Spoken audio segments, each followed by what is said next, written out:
ஒரு அழகான கிராமத்தில் பசுமையான வயல்களுக்குள் ஒரு பசு மற்றும் அதன் குட்டி கன்று வாழ்ந்து வந்தது.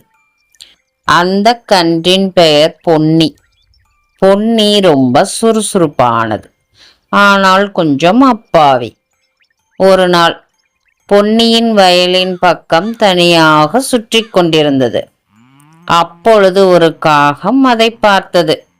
ஏய் பொன்னி, அந்த மாம்பழ மரத்துக்கு பக்கத்துல போகாத, அங்க ஒரு ஆபத்து இருக்கு அப்படின்னு காகம் எச்சரித்தது. ஆனா பொன்னி சிரிச்சது. என்னது, ஆபத்து இருக்கா?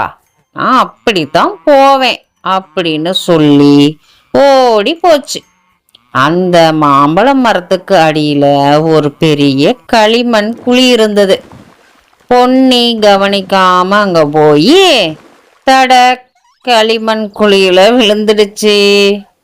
அம்மா காப்பாத்துங்க அப்படின்னு அது அழுதது.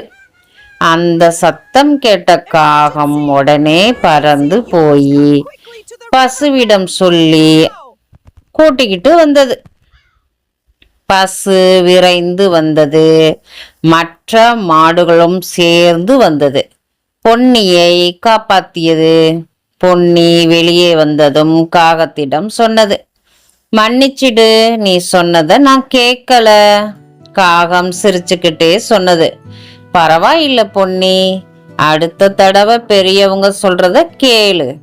அதன் பிறகு பொன்னி யாருடைய நல்ல யோசனையும் கவனமாக கேட்க ஆரம்பிச்சது.